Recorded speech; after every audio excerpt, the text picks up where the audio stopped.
Hello everyone, welcome back to my channel. My name is Hane Handa और आज हम करेंगे chapter 1 of economics class 9th। और मैं आपको पहले इसका प्रीव्यू बता देती हूँ। स्टोरी बहुत ही ज़्यादा इजी है अगर आप इसे कॉन्सेप्ट वाइज समझोगे। और ये 12 पेजेस का चैप्टर है, but for me it is very well and good scoring chapter in your exam, P and whatever you are giving for this chapter. बहुत ही ज़्यादा इजी चैप्टर है। और तो चलो वीडियो स्टार्ट करते हैं। The story of village Palampur. Now first we will read about the overview. Okay, अब हम देखते हैं कि इसमें लिखा हुआ है कि पर्पस ऑफ द स्टोरी क्या है। To introduce some basic concepts relating to the production. इसमें ना हम सब फैक्टर्स ऑफ प्रोडक्शन पढ़ेंगे। फॉर मी ये बहुत अच्छा चैप्टर है और इसमें मेनली इसी के बारे में बोल रहा है। फैक्टर्स ऑफ प्रोडक्शन, फार्मिंग, वो तो समझ ही आ जाता है कि विलेज तो फार्मिंग, फैक्टर्स ऑफ प्रोडक्शन से ही रिलेटेड होता है। अब इसमें एक और, इस लाइन में एक और चीज़ बहुत इंपॉर्टेंट है। हाइपोथेटिकल विलेज है पालमपुर। अब नाउ मेरे को पता है बहुत सारे बच्चों को नहीं पता होगा कि हाइपोथेटिकल क्या मीन्स होता है। इसका मीन्स होता है इमेजिनरी। इमेजिनरी, और यू कैन से दी, वो कुछ सोचता है या फिर कुछ इमेजिन करता है अपने आप से, ठीक है। अब पालमपुर की, अब कोई विलेज है उसकी एक मेन एक्टिविटी तो ज़रूर होती है ना। चाहे आप अपने शहर में देख लो, किसी की आपके शहर में मोस्ट प्रोबेबली मेन एक्टिविटी होगी शॉप्स, कोई सी भी शॉप्स। बट पालमपुर में farming was the main activity. Farming, because एक तो सबसे पहला फैक्ट्री भी आ गया क्योंकि वो विलेज भी है। फार्मिंग बहुत सारा हमें इनकम भी देती है, और ठीक है, तो इसलिए वो एक मेन एक्टिविटी थी पालमपुर में। Whereas several other activities at small scale, manufacturing, dairy, transport, etc. are carried out on limited scale. अब जैसे हमने पता चल गया कि farming was the main activity. अब सिर्फ फार्मिंग से थोड़ी ना पूरा विलेज चल जाएगा, और भी तो चाहिए हमें। हमें डेयरी चाहिए, हमें ट्रांसपोर्टेशन चाहिए, हमें अपने बेसिक नीड्स भी चाहिए। सिर्फ खाना थोड़ी ना चाहिए, क्लोथ चाहिए, क्या क्या नहीं चाहिए हमें। तो बट ये सारी चीज़ें होती थी, बट जैसे फार्मिंग एक बहुत मेन एक्टिविटी है ना, उस हिसाब से नहीं होती थी ये। आप सोच सकते हो कि एक स्मॉल स्केल एक्टिविटीज़ होती थी, ठीक है। These production activities need various types of resources. कौन से रिसोर्सेज चाहिए? नेचुरल रिसोर्सेज चाहिए, मैन मेड आइटम्स चाहिए, ह्यूमन एफर्ट चाहिए, और मेन रिसोर्स क्या होता है? मनी। पैसा नहीं है ना तो आप कुछ भी नहीं कर पाओगे, चाहे आपके पास नेचुरल रिसोर्स हो, ह्यूमन एफर्ट हो। पैसा नहीं है तो 2 मिनट ह्यूमन एफर्ट मिलेगा नहीं, मैन मेड आइटम्स आप खरीद नहीं सकते। बस आपके पास नेचुरल रिसोर्स हो गया, आप उससे कितना ही इनकम कर लोगे।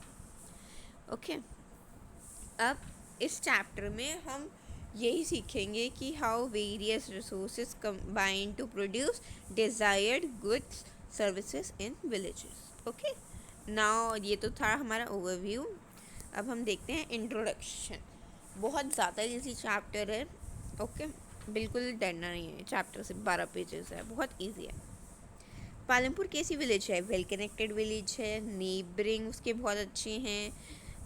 उसकी नेबरिंग कौन, ये बहुत इम्पोर्टेंट है कि रायगंज और कौन सी नेबर है, शाहपुर, ये दोनों उसके बहुत वेल कनेक्टेड नेबर थे। दिस विल डेफिनेटली कम, किसी क्वेश्चन आंसर के फॉर्म में आ जाए, किसी आंसर का आंसर हो जाए, MCQs में आ जाए, या चाहे फिलिप्स में भी आ जाए, आएगा तो देखो ज़रूरी। ओके, अब हम देखते हैं।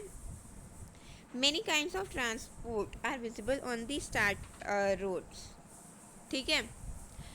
ट्रांसपोर्ट एक सामान से एक जगह से दूसरे, दूसरी जगह से तीसरे, चौथे, and it goes with infinite. Okay,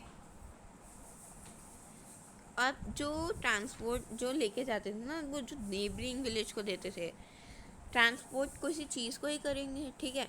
अब उस चीज़, मेनली उस चीज़ को, किस चीज़ को ट्रांसपोर्ट करते थे? जैगरी। जैगरी को क्या बोलते हैं? गुड़। Gur, you might have eaten in winters और सम मतलब ये हीट को कम करने आई थिंक हीट बढ़ाने में काम करता है, तभी लोग इसे विंटर में खाते हैं। मेरे को उसके बारे में कुछ ज़्यादा डिटेल में नहीं पता, बट मीठा होता है। ओके अब अदर कम्युनिटीज़ भी जाती है, देखो motorcycle, jeeps, tractors, trucks. Okay अब जब आपको लग रहा है कि इसमें बाइक्स भी जाती हैं, इसमें क्या ट्रक्स भी जाते हैं, इसमें और क्या जाता है, ब्लॉक्स भी जाते हैं सॉरी, ब्लॉक कार्ट्स भी जाती हैं, तो क्या ये एक कच्ची मिट्टी रोड होगी, मतलब कच्ची रोड होगी, कच्चा रोड या कच्ची road, whatever you want to say, you can go it. नहीं, ये इम्पोर्टेंट भी है। ऑल वेदर रोड थी in village, all weather road. अब what do you mean by all weather road? भाई हर वेदर की अलग अलग रोड है, कि रेनी सीजन की है, समर की है, विंटर की है, ऑटम की है। नहीं, all weather road simply means pucca road. What did it means? Pucca road मतलब जो हमारे मोस्टली टाउन्स वगैरह में होते हैं उसे बोलते हैं, ठीक है। अब now we can go with second paragraph. अब उन्होंने फैमिलीज़ को डिस्क्राइब करा है, 450 फैमिली, यू कैन से 450 फैमिलीज हैं पूरे विलेज में। अब इसमें से 80 अपर कास्ट की हो गई, ठीक है, और अगर अपर कास्ट है तो फिर SC भी होगी, तो yes, ST Dalit comprise 1/3 of the population. What is population? It's 450 and 1/3 of it is 150 families of ST/SC. Okay? अब जो पक्का मतलब अब जो अमीर लोग थे अपर कास्ट के थे, उनके तो बहुत अच्छे अच्छे हाउसेस होते हैं। Their houses some of them are quite large, brick से बने होते हैं, सीमेंट प्लास्टरिंग होती है।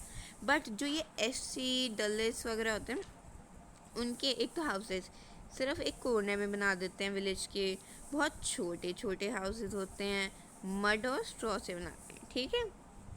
और most of the house have electric connection, जो क्या कहते हैं, विलेज में मोस्ट ऑफ दी हाउसेस में इलेक्ट्रिक कनेक्शंस था।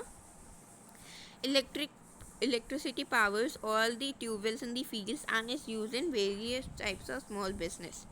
अब what do you mean by tubewell? May be सबको पता, मे बी किसी को पता होगा, मे बी किसी को नहीं पता।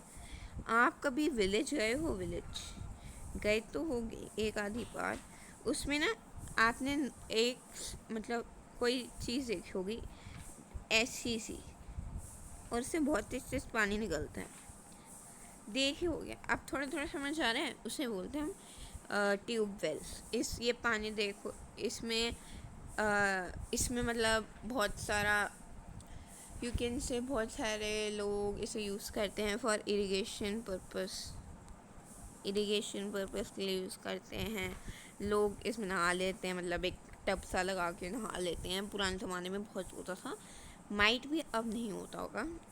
अब जो पालमपुर है उसके पास 2 प्राइमरी स्कूल्स है, एक और एक वन हाई स्कूल है। और ये जो स्कूल्स हैं ये run by government. Sorry can we just re explain. Palampur में 2 प्राइमरी स्कूल्स हैं, मतलब छोटे बच्चों के school, and it's 1 high school, बड़े बच्चों का school, okay. And it is run by the government only. Schools are run by whom? Government. Sorry. अब इसके बाद जो लाइन है उसमें ये लिखा है प्राइमरी हेल्थ सेंटर। अब जो primary health care centre, you can also say doctors, you can also say clinic. अब क्या है, एक है गवर्नमेंट के उसमें बेसिस पे और एक है प्राइवेट, ठीक है। एंड आई थिंक कि गवर्नमेंट के बेसिस वाला ज़्यादा चलता होगा। मोस्ट ऑफ दी मतलब सारे इलाज फ्री ही होते हैं, प्राइवेट में कौन अपना पैसा देगा, है ना। अब अब ये अगला पैराग्राफ में ये बताया है कि ये जो डिस्क्रिप्शन हमने ऊपर देखा है, इससे पता चलता है पालमपुर जो है well developed system of road transport electricity irrigation school health care centres as compare to the those village in your nearby village. अब जो हमारी रियल की विलेजेस देखते हो उसमें इतना कुछ नहीं होता है, इलेक्ट्रिसिटी बहुत जाती है, ऑल वेदर रोड नहीं होती है, इतनी पढ़ाई के भी कुछ होते नहीं हैं फैसिलिटीज़, और प्राइम हेल्थ केयर सेंटर एक ही होता है गवर्नमेंट के उस पे बेसिस पे। बट डिस्क्रिप्शन पे पता चलता है जो हमारी विलेज जिसकी हम बात कर रहे हैं ना पालमपुर, वो एक बहुत वेल डेवलप्ड वो विलेज है, क्योंकि कौन से हाइपोथेटिकल इमेजिनरी विलेज है इसलिए वेल डेवलप्ड है। आई होप सो कि विलेज अब हो जानी चाहिए well developed, but still the story of Palampur an imaginary village, what did I told you, an imaginary village है, ठीक है। जो मैं हाईलाइट करूँ ना ये सब इम्पॉर्टेंट है, you can just mark in your book और write the line as it is, okay. अब इसमें से हमें क्या पढ़ेंगे, different types of production activities in village across India में farming is the main production activity. देखो विलेज है, नॉर्मल सी बात है, खेती बाड़ी तुम करोगे तो क्या होगी तुम्हारी मेन एक्टिविटी, फार्मिंग। तो बहुत ईजी सा था, आई थिंक कॉमन सेंस वाला क्वेश्चन था। The production activities refer to the non farm activities. अब नॉन, देखो लेट्स जस्ट इमेजिन एक विलेज में 100 फैमिली, सॉरी एक विलेज में 100 फैमिलीज है। Suppose 75% of that family is just dependent on farming. क्यों डिपेंड है, लैंड है, उनकी इनकम वही है। बट मुझे ये बताओ बाकी के 25% कहाँ जाएंगे, उनके पास नहीं है लैंड या वो अफोर्ड नहीं कर सकते इतना, तो वो कहाँ जाएंगे। तो कुछ नॉन फार्मिंग एक्टिविटीज़ भी होगी ना, तो इससे मतलब दिमाग में रखते हुए हमें पता चलता है कि विलेज में फार्मिंग और नॉन फार्मिंग 2 टाइप्स की एक्टिविटीज़ होती हैं, ओके। अब हम देखते हैं नॉन फार्मिंग एक्टिविटीज़ में आता क्या क्या है। मैन्युफैक्चरिंग आता है, ट्रांसपोर्ट आता है, शॉप्स हो जाती हैं बहुत सारी, ठीक है। मेनली यही आता है, डेयरी भी हो जाएगी, ये प्राइमरी हेल्थ केयर ये सब भी हो जाएगा। अब हमें देखना चाहिए इन 2 टाइप्स ऑफ एक्टिविटीज़ पे after learning general things about a production. अब हम देखते हैं general things about production. Organisation of production, okay. बहुत लंबा चैप्टर है बट बहुत इजी भी है, 15 पेजेस का है। Aim of production is to produce the goods and services that we want. क्या है aim of production, to produce good and services that we want. ये थोड़ा ना प्रोडक्शन का एम है कुछ भी दे दो इन्हें लाके, चाहे हमें खाना चाहिए बट हमें कपड़े मिल रहे हैं, और जब हमें कपड़े चाहिए तो हमें खाना मिल रहा है। तो एम ऑफ प्रोडक्शन क्या है, basic needs that we want, okay. अब इसमें 4 रिक्वायरमेंट्स होती है for production.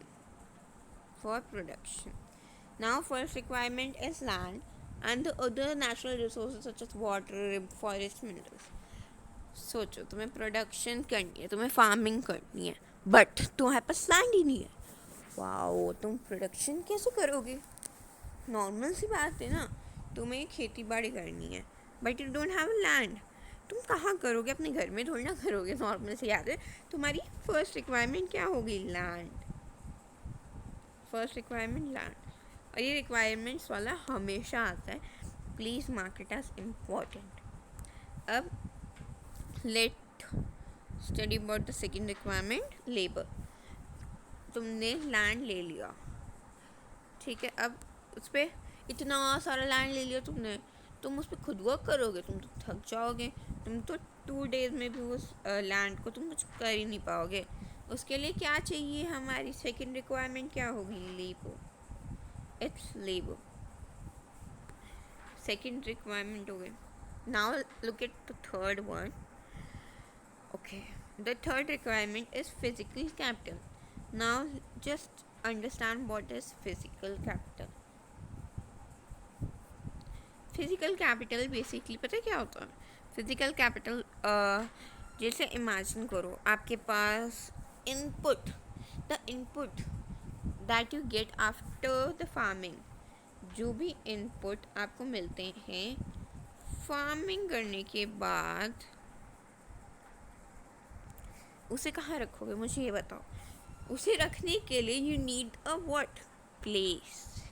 And that place is basically known as the physical capital. Okay. अब the variety of inputs रखे जाते हैं उसमें. अब 2 टाइप्स के फिजिकल कैपिटल होते हैं, बहुत इंपॉर्टेंट है, ध्यान से पढ़ना. 2 टाइप्स.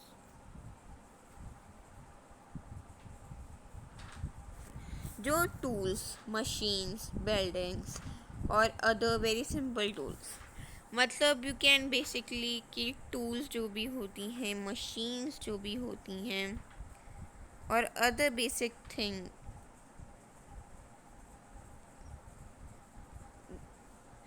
को हम क्या बोलते हैं? These are known as the fixed capital. मुझे ये बताओ, तुमने एक नया फार्मिंग का सिस्टम खोला, suppose, just suppose, SST student must have a good imagination. In this chapter, I think this chapter you need the good imagination and make some pressure on your brain to understand it. फिर तुमने एक farming का system बोला. अब मुझे ये बताओ, तुम उसके लिए टूल्स लोगे, मशीन्स लोगे, बहुत कुछ लोगे, तुम एक बार से यूज़ करके क्या फेंक दोगे क्या? नहीं, इतनी महंगी महंगी चीज़ें लोगे, एक बार यूज़ करके तुम नहीं फेंकोगे, उसे रखोगे कहाँ? तुम फिजिकल कैपिटल में, और वो परमानेंटली क्या हो जाएगा? Fixed. That why it's called fixed capital and it can be use over many years. बहुत टाइम तक तुम उस टूल्स, मशीन्स को यूज़ करते हो जब तक उसमें खराबी या फिर वो पूरा ख़राब नहीं हो जाता है. पता है तुम लोग जान ले लेते हो मशीन्स की, टीवी को इतनी देर चलाते हो, एसी को, and whatever you are using, mobiles को भी तुम इतनी देर चलाते हो, तो वो भी एक तुम्हारे फिक्स्ड कैपिटल हो गया. तुम उन लोगों की जान ले लेते हो at least. Okay, now just understand the working capital. Raw materials and money in hand. What do you mean by raw materials? Like, understand. Raw materials matlab, you can say wood, you can say any material that is not made for sale until and unless it is manufactured. Okay, raw materials यही होती हैं. और money, पैसा. Okay, पैसा. You can just easily understand, जो हमें cell नहीं करना, और मनी क्या सेल करके मिलती है, ये दोनों कैसे हैं? Opposites. You can just easily understand it. It's very easy to understand this chapter according to me. जैसे ही हमारे पास रहते नहीं है ना रॉ मटेरियल्स एज सच रहते हैं, ना मनी रहता है इन हैंड, तो ये एक जगह से दूसरे जाते हैं. मतलब एक जगह से दूसरे जाते हैं, तो ये वर्क करके हम कमाते हैं. देखो, वर्क करके हमने रॉ मटेरियल्स उगाए, फिर वर्क करके हमने उसे बेचा, वर्क करके हमारे पास पैसा आया, पैसे को हमने फिर से बेचा, फिर हमने फिर से रॉ मटेरियल्स लाए, फिर से ये करा, तो it goes with infinite time and it is known as working capital. Okay, देखो कितनी इजी थी और कितनी जल्दी हमने अंडरस्टैंड भी कर लिया ऐसे. अब तीन रिक्वायरमेंट्स तो हमने पढ़ ली, और ये तीनों रिक्वायरमेंट्स आई होप सो आप लोगों को समझ आ गई होगी. अब the basic requirement you can say, और the fourth requirement is what? Human capital. Human capital, or you can say human enterprise. Ab now basically understand what is what is human capital. मुझे बताओ, human के अंदर capital ढूंढना होता है कि उसे ह्यूमन कैपिटल बोलते हैं. The knowledge, let me right the definition. the knowledge or the skills, and you also have to write this, of a person.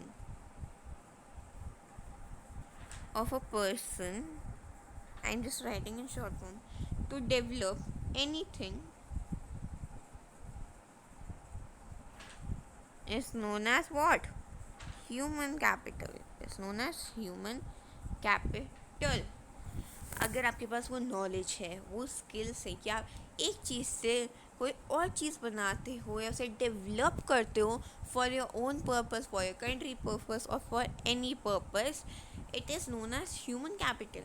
और मुझे बताओ कि सबसे इम्पॉर्टेंट क्यों माना गया है रिक्वायरमेंट में ह्यूमन कैपिटल? बिकॉज आपके पास सब है, आपके पास ये लैंड है, आपके पास लेबर है, and you even have the physical capital, both the fixed and working capital, but you don't have any kind of human capital or human knowledge. How can you just use these three words? तुम्हारे पास knowledge नहीं है, तुम क्या उस land के पे क्या करोगे? लेबर तुम्हारा ऐसे ही बुद्धू बना के चले जाएगा. फिजिकल कैपिटल 2 महीने बाद ख़राब तो नहीं होगा, बट हाँ कई बार लेबर्स ट्राई करते हैं कि पैसे आ जाए उनके हाथ में, and what ever they do.